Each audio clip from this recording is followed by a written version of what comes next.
បើយើងចង់ឈ្នះសមរភូមិជីវិតយើងត្រូវឆ្លងកាត់ការឈឺចាប់ទើបគំនិតរឹងមាំហើយការដែលមិនដឹងមិនមែនជាកំហុសទេតែការមិនព្រមរៀនទើបជាកំហុសនោះឆ្លាតយកកំហុសអ្នកដទៃមកកែតម្រូវខ្លួនឯងទំនួលខុសត្រូវគឺជាអំណាចក្នុងការផ្លាស់ប្ដូរជីវិតរបស់យើងមិនថាពេលនេះយើងស្ថិតក្នុងស្ថានភាពបែបណាក៏ដោយសូមកុំបោះបង់ខ្លួនឯងការគោរពត្រូវបានទទួលតាមរយៈសកម្មភាព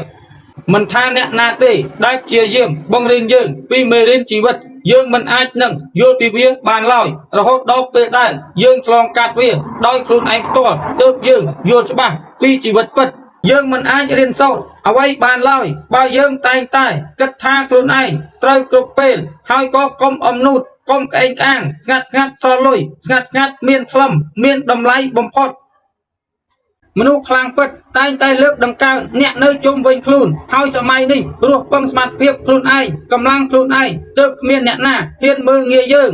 វាមិនចម្លែកទេនោះដែលមិនពេញចិត្តយើងមើលឃើញតែចំណុចមិនល្អពីយើងប៉ុណ្ណោះអញ្ចឹងយើងកុំខ្វល់ច្រើនពេកយើងប្រឹងការងារយើងឲ្យតែល្អទៅអូខេ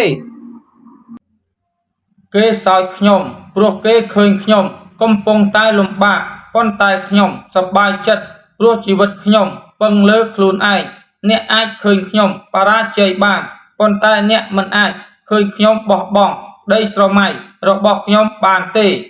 អំពើល្អមិនភ្លេចយើងទេអ្វីដែលយើងជឿមករហូតក្នុងជីវិតគឺកតញ្ញូចំពោះម៉ែឪហើយជីវិតយើងនឹងបានល្អជីវិតគ្មានថ្ងៃស្រយត់ទេបន្តទៅមុខទៀតរៀនទទួលស្គាល់ការពិតអ្វីមិនចេះតែបានតាមចិត្តចង់ទេរៀនរីករាយនៅអ្វីដែលយើងមានទើបចិត្តយើងមិនសូវមានទុក្ខមុខយើងក៏ស្រស់សម្រស់ក៏ស្អាតបញ្ញាយើងក៏វាងវៃរកស៊ីក៏រីកចម្រើនថ្ងៃណាមួយនឹងឲ្យផលពេលវេលាមិនក្បត់មនុស្សដែលនៅតែបន្តប្រឹងប្រែងធ្វើការរៀនសូត្រហើយកុំខ្លាចយឺតតែត្រូវខ្លាចការថាប់បោះបង់ដរាបណាអ្នកនៅតែបន្តដំណើរទៅមុខអ្នកនឹងជោគជ័យការដែលយើងគិតល្អនិយាយល្អនិងមានទង្វើល្អធ្វើឲ្យយើងមានសេចក្តីសុខផ្លូវចិត្តខ្ញុំមិនមែនមនុស្សពូកែអ្វីទេខ្ញុំគ្រាន់តែជាមនុស្សកំសត់ម្នាក់ដែលខំប្រឹងពុះពៀដើម្បីឲ្យមានជីវិតប្រសើរឡើង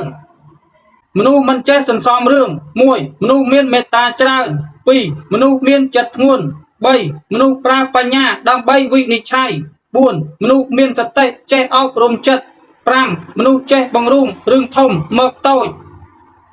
ខ្ញុំលំបាកច្រើនមកហើយខ្ញុំក៏មិនឆ្លាតដែរតែខ្ញុំតស៊ូណាស់ឱកាសមិនមែនកើតឡើងដោយចៃដន្យទេគឺយើងបង្កើតវាឡើងតាមរយៈធ្វើការយ៉ាងសកម្ម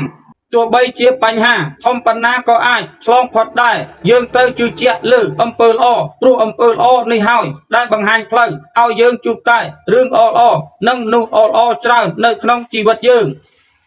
កុំខ្វល់ខ្វាយពីអ្វីដែលហួសពីសមត្ថភាពយើងដែលយើងមិនអាចគ្រប់គ្រងបានអ្វីគ្រប់យ៉ាងនឹងចូលមកក្នុងជីវិតរបស់យើងចំពេលដែលសមស្របបំផុតមានតែភាពស្មោះត្រង់និងអំពើល្អទេដែលមិនវង្វេងម្ចាស់មនុស្សម្នាក់មិនអាចចាំតែគប់ចិត្តគេពេកនោះទេសំខាន់កសាងខ្លួនឯងឲ្យល្អក្រទៅរាក់ទាក់គេថាអាចអបពេលមិនបានរាក់ទាក់គេថារឹកធំមិនចេះដាក់ខ្លួន